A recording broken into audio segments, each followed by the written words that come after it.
우리가 사는 이 시대를 절대적인 가치를 인정하지 않는 시대다 이렇게 말합니다.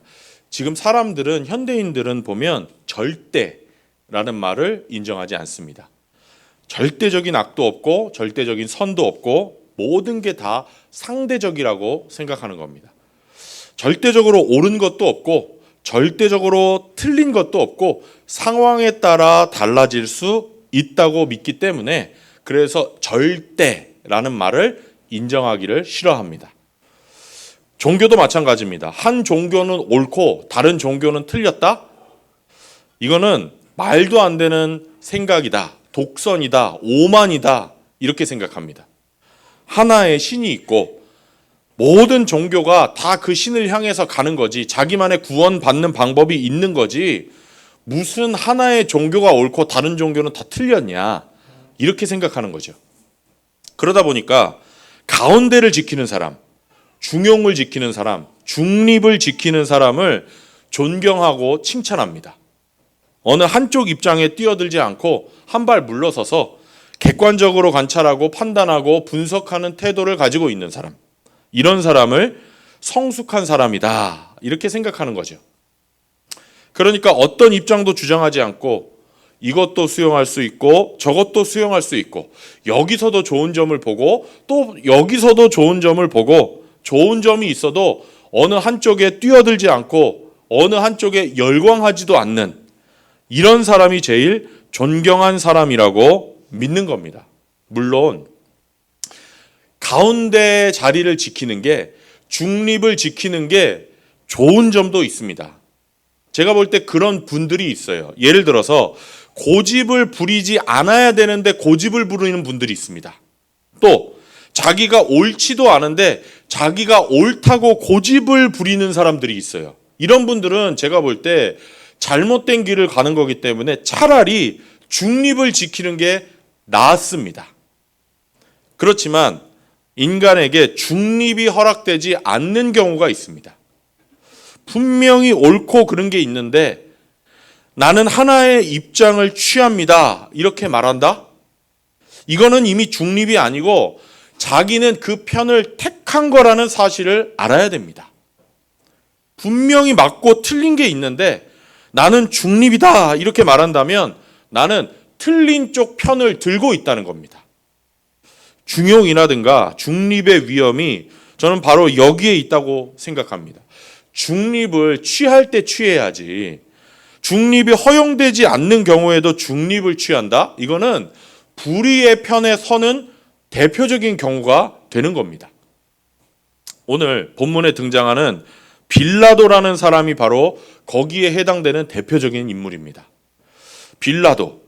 빌라도가 바로 나는 객관적으로 어느 편도 들지 않고 중립을 취해보겠습니다 라고 마음 먹었다가 이루 말할 수 없는 저주의 자리로 들어갔던 사람입니다.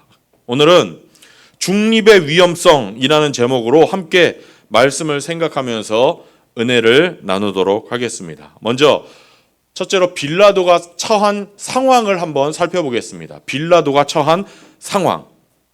이 빌라도는요, AD 26년부터 36년까지 11년 동안 유대 지역, 팔레스타인 지역에 총독을 했던 사람입니다. 로마의 지방으로 파견받은 총독이었습니다.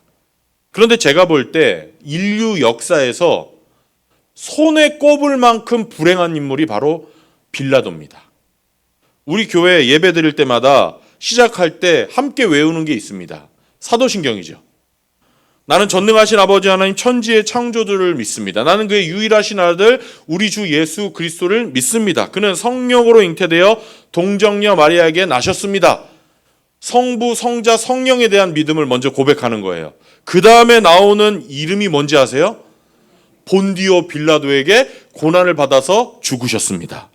빌라도는요, 이 저주를 2000년 동안 교회가 모이는 곳마다 듣고 있는 겁니다. 세상에 이렇게 불행한 사람이 어디 있습니까? 인간이 뭘 잘못하면요, 시간이 흘러도 후손들이 계속 그렇게 기억합니다. 뭘 잘못하면 우리가 잘못한 걸로 기억해요. 예를 들어서 나라 팔아먹은 거봐요. 다 기억하시잖아요. 이완용이라고. 그런데 예수님은 본디오 빌라도에게 고난을 받아서 십자가에 못 박혀 죽으셨다. 이 말을 2000년 내내 세계 곳곳에서 예배를 드릴 때마다 들어야 된다는 거. 야, 세상에 빌라도만큼 불쌍한 사람이 어디 있습니까? 근데 성경을 가만히 보잖아요. 빌라도가 사실 이렇게 욕먹을 만한 잘못을 안 한 것처럼 느껴집니다. 중립을 취하려고 했거든요.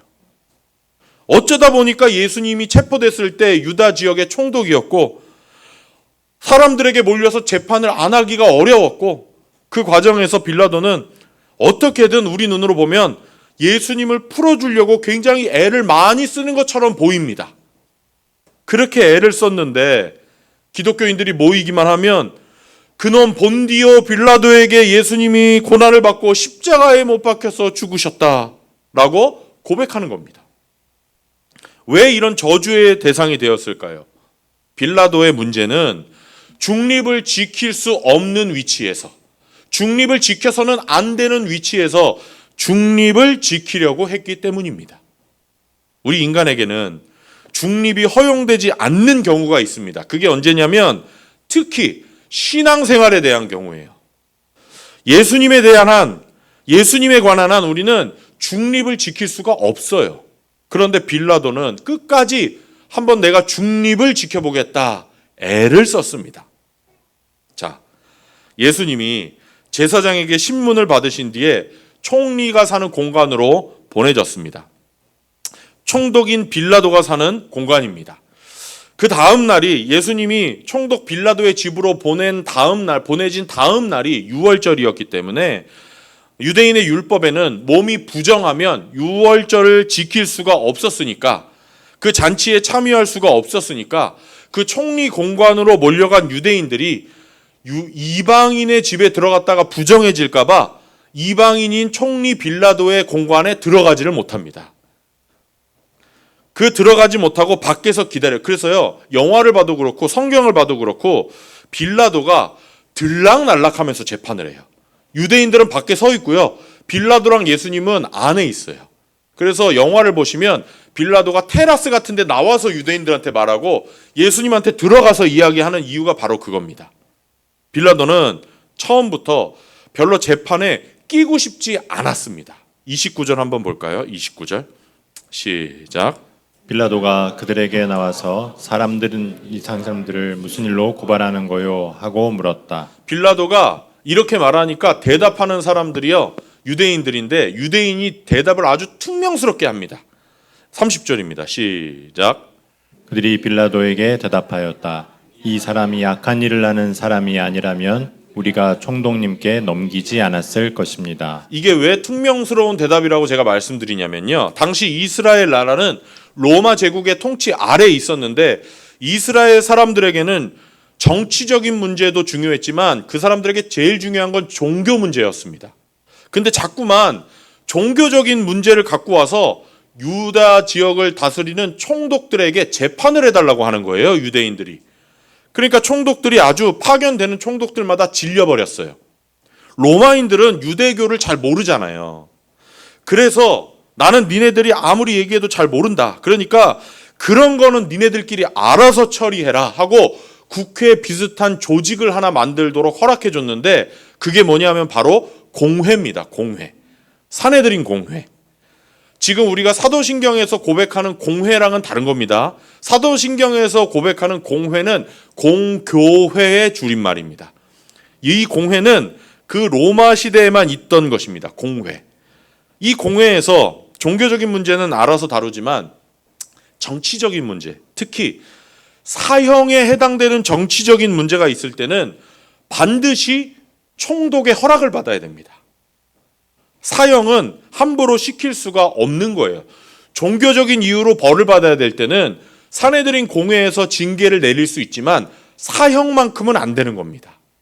그런데 유대인들이 예수님을 끌고 오기 전에 총독 빌라도는 이게 무슨 상황인지 이미 다 들어서 알고 있었습니다.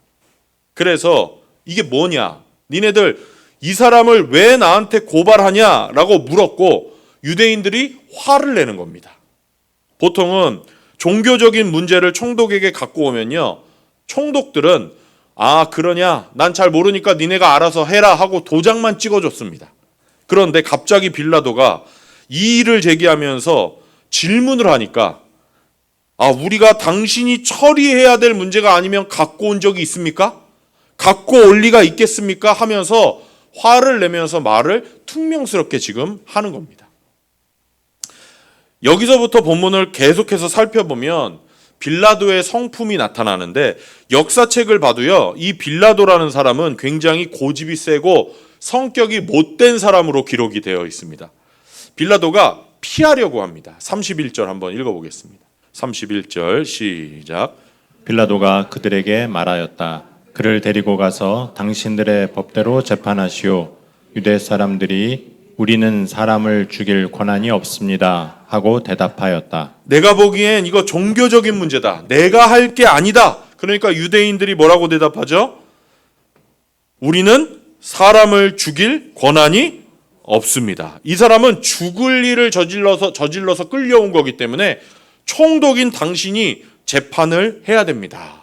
이 이야기를 듣고 빌라도는 재판을 하지 않을 수가 없게 된 겁니다. 그래서 예수님을 불러서 신문을 합니다. 이게 빌라도가 처한 상황이었습니다. 그리고 예수님은 빌라도에게 재판을 당하면서 여러 번의 기회를 주시는데요. 먼저 빌라도가 놓친 첫 번째 기회를 한번 생각해 보겠습니다. 빌라도가 놓친 첫 번째 기회. 우리 33절 한번 읽어볼까요? 33절 시작. 빌라도가 다시 관저 안으로 들어가 예수를 불러내서 물었다. 당신이 유대 사람들의 왕이요? 뭐라고 묻죠? 당신이 유대 사람들의 왕입니까? 그 당시에 정치범들은 다들 유대인들 중에 정치범으로 끌려오잖아요. 그럼 다들 뭐라고 얘기했냐면 내가 이스라엘을 구원할 구세주다. 내가 유대인의 왕이다. 이렇게 주장했기 때문에 빌라도가 생각할 때 예수도 같은 부류라고 생각해서 예수님께 이렇게 물은 겁니다. 그런데 이 질문이 예수님에게 약간 딜레마가 됐습니다. 아니라고 하자니 사실 예수님이 유대인의 왕이시고, 그렇잖아요? 그렇다고 대답하시면 또 빌라도가 오해해서 재판을 그 자리에서 끝낼 수도 있거든요. 그래서 예수님이 이렇게 대답하시는데요. 34절 읽겠습니다. 34절 시작. 예수께서 대답하셨다. 당신이 하는 그 말은 당신의 생각에서 나온 말이요. 그렇지 않으면 나에게 관하여 다른 사람들이 말하여 준 것이요. 예수님 대답이 참 놀랍지 않습니까? 이제 빌라도의 퉁명스러운 대답이 나옵니다. 니네들 유대인들끼리 왈가왈부하는 거 난 잘 모르겠다. 넌 그냥 대답만 해라. 네가 유대인의 왕이냐? 너의 동족과 제사장들이 너를 붙잡아서 나에게 넘겼다. 너 무슨 일을 저질렀냐? 그것만 나에게 대답을 해라. 그랬더니 예수님이 뒤에서 뭐라고 대답하시냐면 내가 속한 나라는 이 세상에 속한 것이 아니다. 내가 말한 나라는 이 세상 것이 아니다. 네가 걱정하는 대로 내가 황제에 대항해서 로마의 정치 체제를 전복하고 세우려는 나라가 아니다. 만약에 그렇다면 군인들이 나를 잡으러 왔을 때 나의 제자들과 내가 맞서서 싸웠을 것이다. 빌라도가 또 묻습니다. 그런데 네 말대로라면 네가 왕이냐? 예수님이 대답하십니다. 그렇다. 내가 왕이다. 왕은 왕인데 네가 생각하는 그런 왕이 아니다. 마음을 놔라. 나는 이 세상의 진리를 말하기 위해서 온 왕이고 그 진리를 믿고 따르는 사람만이 내가 자기들의 왕이라는 것을 알게 될 것이고 내 나라가 어떤 나라인지 알게 될 것이다. 나는 그 사람들의 왕이다. 분위기를 가만히 보면 예수님이 지금 빌라도에게 피할 길을 내주고 있다는 생각이 들지 않으십니까? 나는 네가 생각하는 위험한 사람이 아니다. 내가 얘기하는 나라는 정치적인 나라가 아니다. 걱정하지 말아라. 염려하지 말아라. 빌라도로서는 예수는 자기가 재판해야 될 사람에 해당되지도 않고 해당된다고 해도 사실은 무죄입니다. 이때 빌라도가 예수님을 풀어줬으면 얼마나 멋있었겠습니까? 이런 말 하면요, 또 어떤 분들은 저에게 이렇게 얘기하실 거예요. 아니, 예수님이 십자가에서 죽으시게 돼 있는데 빌라도가 예수님을 풀어주면 그게 안 이루어지니까 안 되는 거 아니에요, 목사님? 아니, 여러분, 빌라도라고 예수님을 이렇게 재판하고 넘겨주라고 태어난 겁니까? 빌라도가 그때 거부했어도 다른 사람이 다른 방법으로 예수님의 십자가 사역은 이루어졌을 겁니다. 그러면 성경에는 예수를 무죄로 풀어준 빌라도라고 기록되지 않았겠습니까? 교회는 모일 때마다 우리도 빌라도처럼 됩시다 라고 하지 않았겠습니까? 이 기회를 놓쳐서 교회가 모일 때마다 그놈 빌라도에게 고난을 받아서 우리 예수님이 십자가에서 죽으셨다, 이런 저주를 듣게 된 겁니다. 기회를 놓쳤어요.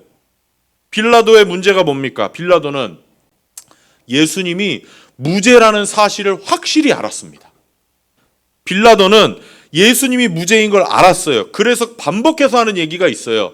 이 기록 내내 요한복음뿐 아니라 다른 복음서에도 보면 나는 이 사람에게서 죄를 발견하지 못하겠다. 나는 이 사람에게 죄를 발견하지 못하겠다.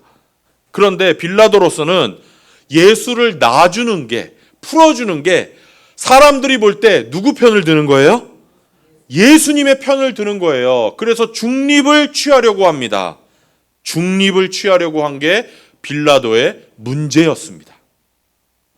38절을 보면 빌라도가 중요한 말을 하는데요. 예수님께 이렇게 묻습니다. 진리가 도대체 뭐냐?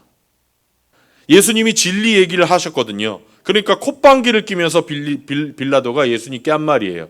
야, 진리가 도대체 뭐냐? 사실 빌라도는 뭐가 진리이고 뭐가 진리가 아닌지 궁금해서 물어본 게 아닙니다. 이런 거 골치 아파서 생각하기 싫어하는 사람입니다. 무엇이 옳고 무엇이 그른지 그런 거 관심 없습니다. 빌라도의 유일한 관심사는 자기 이익과 자기의 자리를 보존하는 것입니다. 누구하고 똑같아요?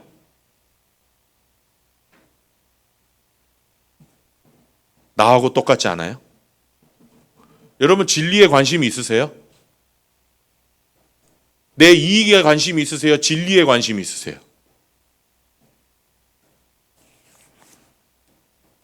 그래서 자기에게 위험이 닥친다든가 손해가 올 것 같으면 귀 기울이지 않습니다. 반대로 자기에게 이익이 된다면 무슨 일이든지 할 수 있는 사람이 빌라도입니다. 이런 사람에게 예수님이 진리에 대해서 말씀하실 때 이게 얼마나 우습게 들렸겠습니까? 야, 웃기지 마라. 진리가 뭐냐? 그런데요, 여러분, 바로 이런 태도가 빌라도의 몰락을 가져왔습니다. 근데 여러분, 빌라도의 모습 금방 말씀드린 대로 너무 익숙하지 않습니까? 저는 이 빌라도의 모습이요, 2000년 전의 모습이 아니라 지금 현대인의 모습 같아요. 저의 모습 같아요. 우리의 모습 같아요. 우리 중에도 또 우리 주변에도 굉장히 많은 빌라도가 있지 않습니까? 진리 얘기를 하면 아이고, 그럼 골치 아픈 얘기 하지 마세요. 진리요? 복음이요? 그런 얘기 하지 마세요. 옳고 그른 건 상황에 따라 다른 거지. 아니, 동양하고 서양만 봐도 서로 도덕이 다르잖아요. 근데 뭘 꼭 이래야 된다, 저래야 된다, 이걸 믿어야 된다, 그런 얘기를 합니까? 똑똑한 것 같지만 인간이 얼마나 어리석은지 잘 드러나는 말이죠. 인간은 하나님 앞에서도 자기가 똑똑한 줄 알아요. 절대로 잊으면 안 됩니다. 빌라도의 몰락은 이 질문에서부터 시작됩니다. 진리가 뭐냐? 빌라도가 예수님께 받은 두 번째 기회를 살펴보겠습니다. 두 번째 기회. 빌라도는 예수님이 무죄라는 걸 알았지만 이 사람을 풀어주면 유대인들에게 미움받는다는 걸 알았습니다. 그래서 빌라도가 작전을 펴는데요. 예수를 무고하게 죽일 수는 없는데 내가 정식으로 또 그 사람의 편을 들 수는 없고 어떻게 해서든지 이 유대인들을 설득해서 예수를 풀어주게 해야겠다. 이게 빌라도의 생각이었습니다.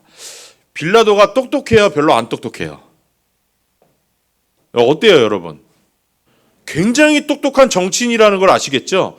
그 순간에 이거를 지금 머리가 빨리빨리 돌아가는 거예요. 그래서 첫 번째로 시도한 게 뭐냐면요, 바라바라는 강도를 앞세웁니다. 당시에 6월절이 되면 죄인 한 명을 풀어주는 풍습이 있었거든요. 그래서 빌라도가 머리를 굴린 겁니다. 바라바라는 이 강도와 유대인의 왕이라는 예수를 세워놓으면 설마 사람들이, 유대인들이 바라바라는 이 흉악한 강도를 놔주라고는 안 하겠지? 라고 머리를 쓰는 겁니다. 그래서 사람들 앞에서 나는 그에게서 아무 죄도 찾지 못하였다고 계속해서 연막을 쳐둔 거예요. 빌라도가 정말 머리가 빨리빨리 도는 사람인 게, 저는 이 성경을 여러 번 읽으면서 단어 선택만 봐도 알 것 같아요. 그죠? 다 계산한 걸 거예요. 이렇게 말합니다. 유대인의 왕과 강도 중에 누구를 풀어줄까? 이러면요, 강도를 풀어주세요 라고 대답 못할 거라고 생각한 겁니다. 그런데 그렇게 어느 쪽 편도 들지 않고 중립을 지키려는 이 빌라도의 기대는 산산조각 났습니다. 유대인들이 외칩니다. 그 사람은 안 됩니다. 바라바를 놓아주십시오. 바라바 강도를 놓아주십시오. 빌라도는 다시 한번 기회를 놓쳤습니다. 우리 계속해서 19장 1절 한번 읽겠습니다. 19장 1절 시작. 그때 빌라도는 예수를 데려다가 채찍으로 쳤다. 여기서 채찍이라는 건요, 그냥 일반 채찍이 아닙니다. 일반 매가 아니에요. 긴 가죽끈에다가 뾰족한 납덩어리나 짐승의 뼈를 중간중간에 촘촘하게 박아둡니다. 이걸로 죄인의 등을 치는 겁니다. 그러면 어떻게 되냐면 등을 한 대만 쳐도 가죽이 이 뼈와 이 납덩어리가 등에 쫙 감기면서 등의 살점을 다 뜯어낸다고 해요. 그래서 여러분 예수님 관련된 영화를 보신 분은 이 장면을 아마 기억하실 거예요. 제가 너무 놀라실까 봐 사진을 넣지 않았습니다. 근데 곧 예수님이 십자가에 죽으시는데 십자가에 죽을 사람을 왜 이렇게까지 잔인하게 채찍으로 때리냐? 십자가에 달릴 때 양손과 발에 못을 박는데, 못을 박는 그 순간에 엄청난 고통이 있지만 못을 박는다고 해서 출혈이 막 많아져서 곧바로 죽는 게 아니기 때문에 십자가에 매달린 채로 죄인이 오래 산다고 해요. 보통 3일 정도 살고요. 오래 사는 사람은 일주일을 산다고 합니다. 그래서 조금 더 빨리 죽으라고 뭘 때리냐면 십자가를 지게 하기 전에 채찍으로 때리는 겁니다. 한 40대 정도를 보통 때리는데 대부분은요, 40대를 이 채찍을 맞으면 매를 맞다 죽는다고 그래요. 매를 맞다가. 이런 배경을 아시면 예수님이 십자가를 지고 골고다 언덕을 가실 때 왜 그렇게 비틀거리셨는지 아마 이해가 되실 겁니다. 건강한 청년이고 더군다나 목수셨는데 왜 그렇게 비틀거리고 넘어지셨는지 이해가 되실 거예요. 빌라도로서는 이렇게 예수님을 때린 이유가 있습니다. 또 다른 이유. 빌라도는 예수님을 이렇게 채찍으로 친 후에 군인들에게 내주고 군인들이 예수님을 욕보이게 합니다. 군인들이 예수님을 조롱하는데요. 그 당시에는 옷을 염색하는 염료가 귀했습니다. 색깔 있는 옷들은 부자들만 입었거든요. 특히 자색, 보라색은 왕 정도만 입었습니다. 이 귀해가지고 군인들은 예수님을 조롱하기 위해서 네가 왕이라며 하면서 비슷한 색깔의 옷을 입혔습니다. 그리고 가시나무로 머리에 쓰는 관을 만들어서 예수님의 머리에 눌러 씌웠습니다. 이거는 뭐냐면 당시의 황제들이 공식적인 자리에서는 월궤관을 썼던 것을 빗대어서 예수를 조롱한 겁니다. 아마 가시가 예수님의 머리를 찌르면서 방울방울 피가 흘렀을 겁니다. 이거 우리나라 가시나무를 생각하시면 안 됩니다. 가시가 한 이 정도씩 되는 겁니다. 예수님이 온몸에 피투성이가 됐습니다. 자, 이런 상태가 된 예수님을 빌라도가 다시 사람들 앞에 데리고 옵니다. 왜 그렇게 했을까요? 왜 그렇게 했는지 분명한 의도가 있습니다. 우리 4절 한번 읽겠습니다. 4절 시작. 그때 빌라도가 다시 바깥으로 나와서 유대 사람들에게 말하였다. 보시오, 내가 그 사람을 당신 앞에 데려오겠소. 나는 그에게서 아무 죄도 찾지 못했소. 나는 당신들이 그것을 알아주기를 바라오. 당신들이 그것을 알아주기를 바라오. 사정하고 있죠. 아무 죄도 찾지 못했으면 놔줘야죠. 당신들이 알아주기를 바랍니다. 이런 뜻입니다. 이만큼 때렸으면 되지 않았냐. 좀 풀어주자. 보내주자. 그런데 죄 없는 사람을 이렇게 채찍으로 치고 가시관을 씌운 죄는 어디 가서 받는 겁니까? 죄 없는 사람에게 이래도 되는 겁니까? 중립을 취할 수 없는 자리에서 중립을 취하려고 열심히 애를 쓰다가 빌라도는 점점 빠져나올 수 없는 악의 자리로 빨려 들어가고 있는 겁니다. 빌라도는요, 사람들이 불쌍해서라도 놔줄 거라고 기대한 겁니다. 근데 결과가 반대였습니다. 계산대로 되지가 않아요. 사람들이 피를 흘리고 있는 예수님을 보면서 소리를 칩니다. 십자가에 못 박아라. 십자가에 못 박아라. 빌라도는 당황했습니다. 이제 어떻게 해야 될지를 몰랐습니다. 그리고 여기서 빌라도의 퉁명스러움이 다시 한번 나오는데요. 당신들이 이 사람을 데려다가 십자가에 못 박으라. 이렇게 말하는 겁니다. 이거는요, 자기도 안 된다는 걸 알고 듣는 사람들도 안 되는 일이라는 걸 알고 말하는 겁니다. 나는 이 사람에게서 아무 죄도 찾지 못하였다. 그때 이스라엘 사람들이 대답하는데요. 우리 유대인에게는 율법이 있다. 그 율법을 따르면 예수는 마땅히 죽어야 한다. 그는 자기 자신을 하나님의 아들, 다시 말하면 하나님이라고 했기 때문에 죽어야 된다. 레위기에 보면 하나님의 이름을 모독하는 자는 돌로 죽이라고 했는데 사람들이 지금 빌라도에게 이 이야기를 하고 있는 겁니다. 8절 한번 볼까요? 8절 시작. 빌라도는 이 말을 듣고 더욱 두려워서 빌라도가 두려웠습니다. 근데 뭐가 두려웠는지는 성경이 기록하고 있지 않아요.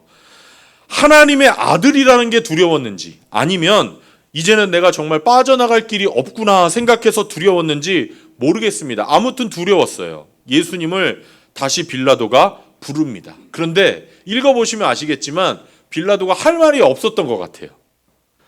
자기에게 이 사람 예수는 이미 무죄거든요. 더 신문할 게 없어요. 그러니까 말도 안 되는 얘기를 하는데요. 기껏 물어보는 게 뭔지 아십니까? 이겁니다. 너 어디서 왔냐? 할 말이 없는 거예요. 의미 없는 질문하니까 예수님 대답 안 하십니다. 그러니까 빌라도는 자기가 가진 권한을 말하는데 10절 한번 읽겠습니다. 10절 시작. 그래서 빌라도가 예수께 말하였다. 나에게 말을 하지 않을 작정이요 나에게는 당신을 풀어줄 권한도 있고 십자가에 처형할 권한도 있다는 것을 모르시오? 내가 너를 놓아줄 권한도 있고 십자가에 죽일 권한도 있다는 거 너 모르냐? 대답 좀 해라. 근데 빌라도가 모르고 있는 게 있습니다. 지금 빌라도가 예수님을 재판하고 있는 게 아니라 예수님에게 빌라도가 재판을 받고 있다는 사실입니다. 예수님이 무죄라는 건 처음부터 밝혀졌습니다. 이제 관심사가 뭐냐? 예수님이 유죄냐 무죄냐가 아니라 빌라도는 이제 관심사는 예수님이 유죄냐 무죄냐가 아닙니다. 빌라도는 진리가 뭐냐고 물으면서 진리를 우습게 여기고 어떻게 해서든지 중립을 지켜보려고 애를 쓰다가 점점 멸망의 길로 빠져가고 있습니다. 어떻게 하면 여기서 빠져나오는가? 이게 주 관심사예요. 빌라도가 예수님을 재판하는 게 아니라 예수님이 빌라도를 꼭 재판하고 있는 것처럼 빌라도가 오히려 사정을 합니다. 우리도 살면서 저만 해도요, 정말 스스로도 깜짝 놀랄 정도로 하나님과 예수님에 대해서 불경스러운 말을 할 때가 있습니다. 여러분도 아마 다 그러실 거예요. 예수님 안 믿는 사람들은 뭐 더 하죠. 신이 어떻고 예수가 어떻고 하나님이 어떻고 이런 하나님은 나는 안 믿겠다느니 우리는 하나님을요 늘상 도마 위에 올려놓고 난도질을 합니다. 하나님이 내 마음에 맞지 않는다고 그 존재를 부인하기도 하고 비난하기도 하면서 우리는 하나님을 재판합니다. 그런데 우리가 하나님의 존재를 인정하든 인정하지 않든 우리가 이 세상을 다 살고 나면 언젠가 하나님 앞에 서서 재판을 받아야 될 날이 온다는 것을 여러분 꼭 기억하셔야 됩니다.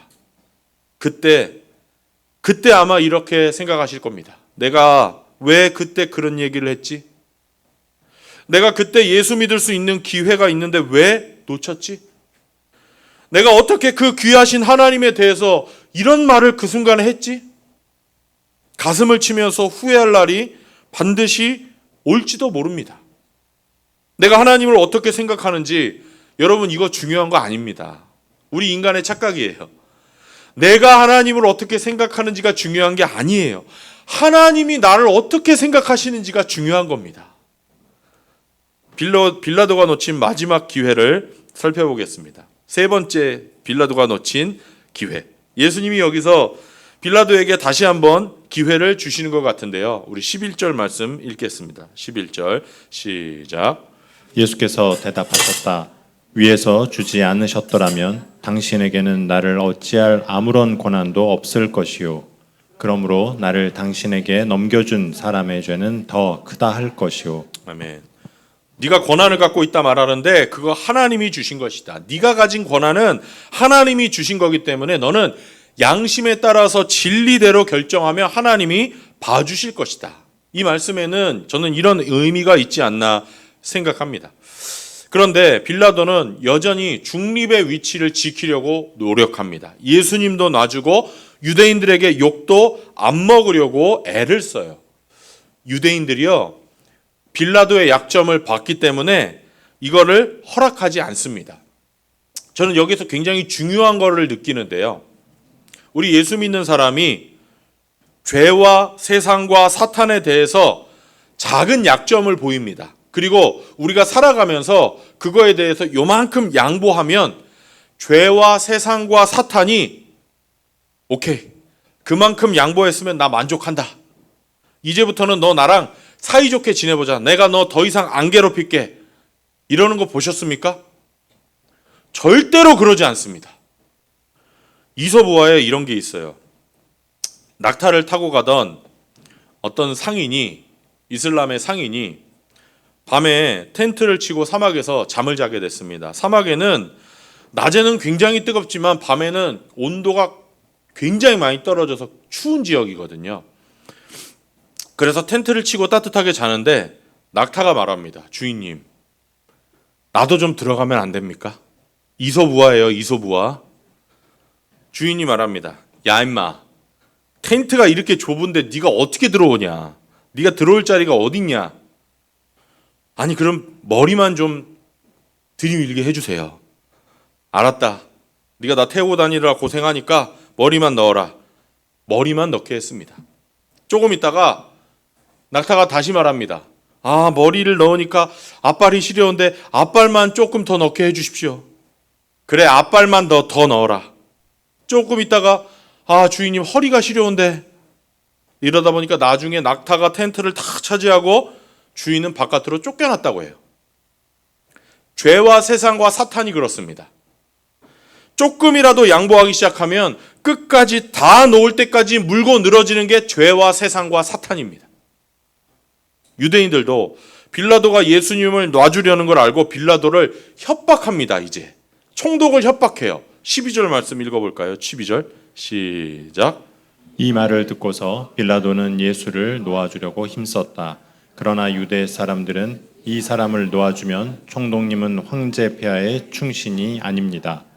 자기를 가리켜서 왕이라고 하는 사람은 누구나 황제 폐하를 반역하는 자입니다. 하고 외쳤다. 굉장하죠?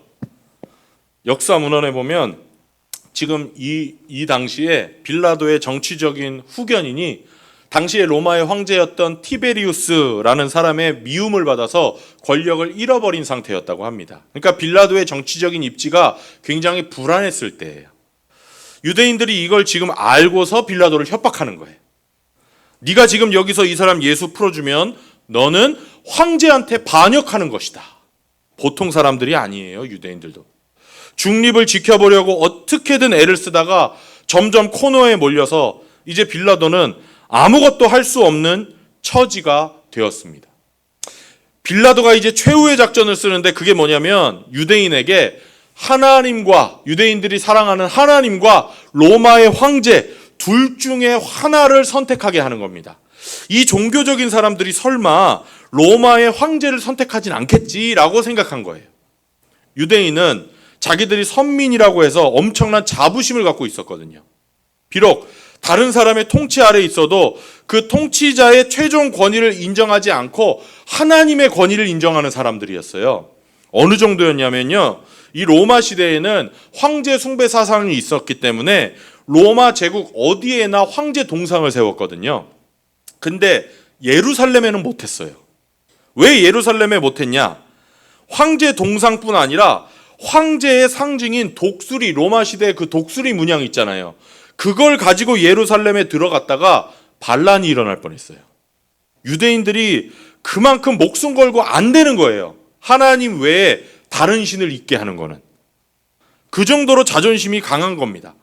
빌라도가 이걸 잘 알고 있었기 때문에 유대인들에게 하나님과 황제 둘 중에 하나를 선택하라는 작전을 씁니다.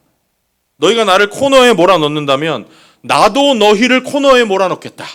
그리고 정식 재판 자리에 앉습니다. 지금까지는 신문이었지만 이제는 판결하겠다는 겁니다. 예수님을 불러다 놓고 그리고 유대인 지도자들을 불러다 놓고 이제 결정을 하는 겁니다.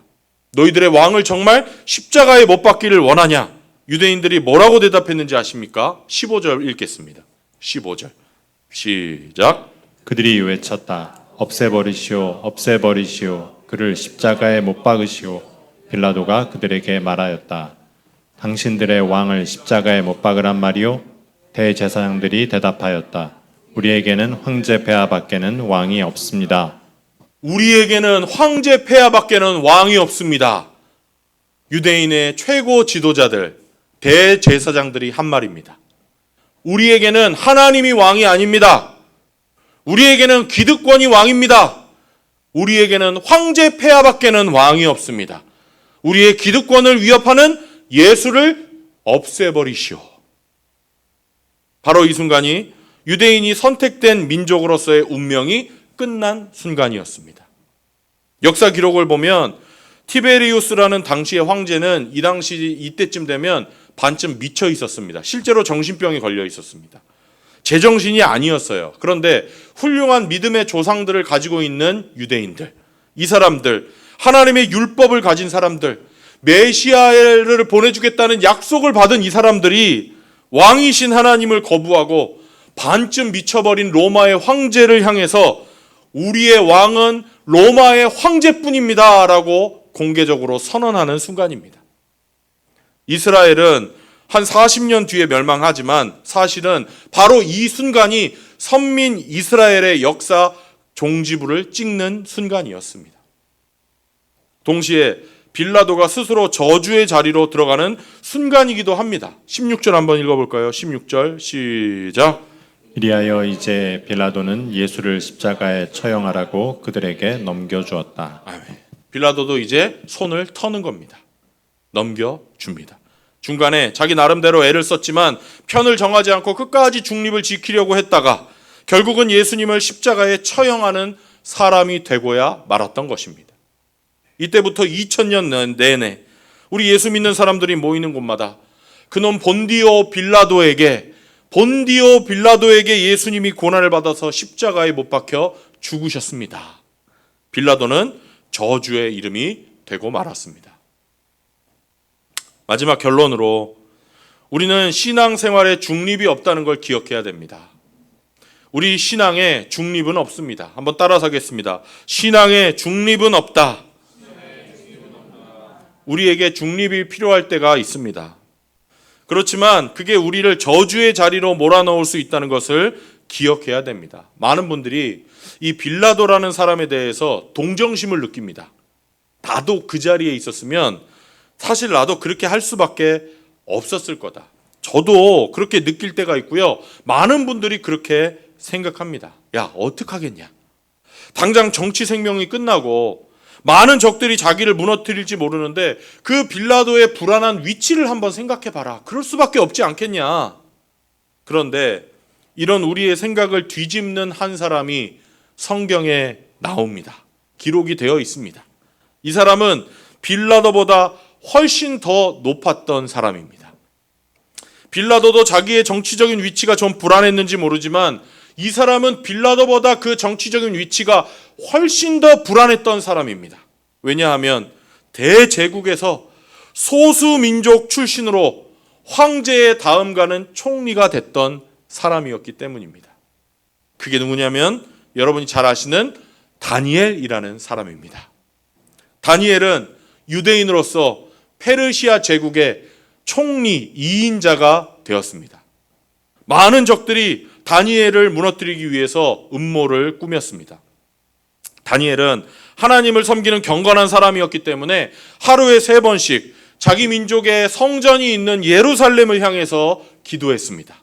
이걸 알고 다니엘을 죽이려는 사람들이 황제에게 건의합니다. 황제여, 앞으로 한 달 동안 황제 외에 다른 신이나 다른 사람에게 절하는 사람을 처형하는 법을 선포합시다. 마치 황제를 높이는 것처럼 머리를 썼고 황제는 기쁜 마음으로 허락합니다. 기간이 어느 정도라고 제가 말씀드렸죠? 이제 다니엘서 읽을 거예요. 곧 나옵니다. 한 달입니다, 여러분. 한 달. 제가 다니엘서 저는 읽었는데 이미 저 같으면 어땠을까 생각해 봤어요. 아니, 한 달이면 기도 안 하면 어때요? 매일 하는데. 그렇지 않아요? 저는 저 같으면 하나님이 힘을 주시는구나 생각하고 기도 안 했을 것 같아요.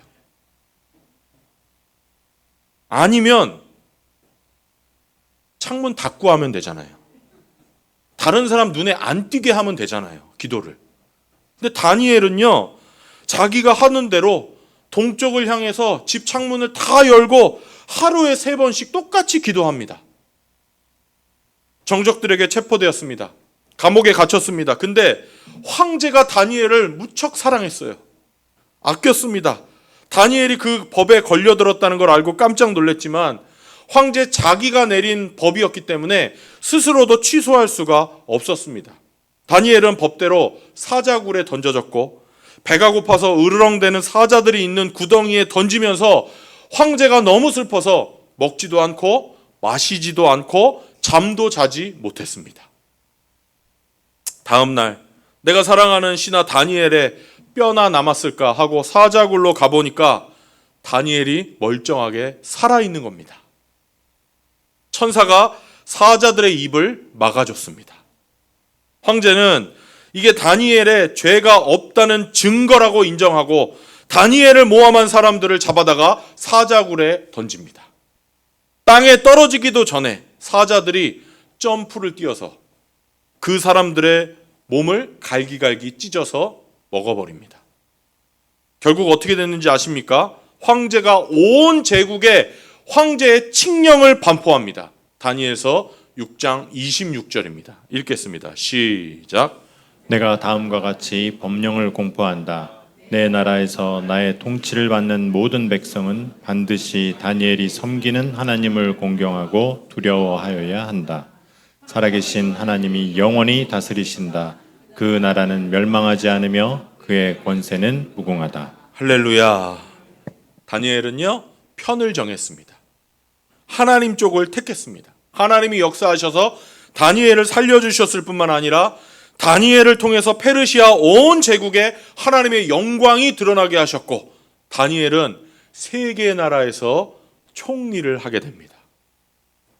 여러분, 중립을 지키는 게 위험할 때가 있습니다. 우리는 어느 순간이 되면 확실히 편을 정해야 되는 때가 옵니다. 무엇보다 진리인 게 분명하면 진리를 붙잡아야 됩니다.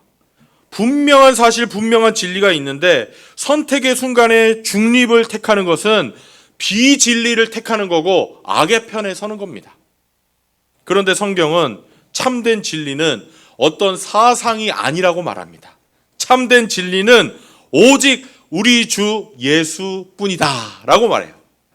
요한복음 14장에 보면 예수님이 직접 말씀하셨어요. 내가 곧 그 길이요, 내가 곧 그 진리요, 내가 곧 생명이다. 세상에 어느 누가 감히 이렇게 말할 수 있습니까? 오직 예수님뿐입니다. 그런데 이 진리이신 예수님을 뻔히 놓고 모든 종교는 다 똑같다느니, 너 믿는 건 존중하지만 나는 안 믿겠다느니, 이런 말하는 것은 진리이신 예수님을 부인하는 거 아니겠습니까? 굉장히 합리적인 태도 같고 이게 중립적이고 멋진 태도인 것 같지만 우리 예수님은 그런 중립을 허용 안 하십니다. 사람은 예수님을 만나면, 예수님을 마주하면 편을 정하지 않을 수가 없거든요. 여러분 언제나 예수님 편을 택하시는 성도님들이 되시기를 바랍니다. 말씀을 마치겠습니다. 여러분 빌라도의 태도가 저는 우리에게 많은 교훈을 주는 것 같아요. 우리는요 신앙생활에서도 성공하고 이 세상에서도 성공하고 싶어 합니다. 그건 좋은 거죠. 그런데 내가 신앙 양심이 괴로운데도 불구하고 내가 이 세상에서 도태될까봐, 내가 이 세상에서 실패할까봐 무언가를 놓지 못한다? 그거는 나를 파멸로 이끄는 중립이라는 걸 기억해야 됩니다. 신앙 양심이 괴로울 때는 편을 정해야 됩니다. 어떻게든 두 개를 다 해보겠다? 그리고 나는 중립을 지키겠다? 여러분, 그러는 한 악과 세상과 사탄은 나를 절대로 물고 놔주지를 않습니다. 대표적인 게 거짓말이잖아요. 거짓말 그렇죠. 내가 하나 거짓말하면요, 그 거짓말을 덮기 위해서 또 뭘 해야 돼요? 또 거짓말해야 돼요. 거짓말이 두 개가 되면 그 두 개를 덮기 위해서 또 뭘 해야 돼요? 또 거짓말해야 돼요. 타협이 그렇잖아요. 신앙을 타협하면요, 조금 더 타협해야 돼요. 시간이 지나면 조금 더 타협해야 돼요. 그러다가 어디까지 가냐면 신앙 까먹는 자리까지 가는 거예요. 그래서 우리는 초기의 편을 딱 정하셔야 됩니다. 이게 나를 그쪽 방향으로 몰고 가겠다 싶으면 초기에 아예 딱 잘라버리시는 거예요. 자꾸만 양다리 걸치지 마시고 편을 정하는 거죠. 우리 빌라도처럼 악에 빠지지 않고 항상 진리이신 예수님을 붙잡는 저와 여러분이 되기를 주님의 이름으로 축원합니다. 우리 잠시 기도하고 마칠 텐데요. 다 같이 기도하겠습니다. 눈을 감으시고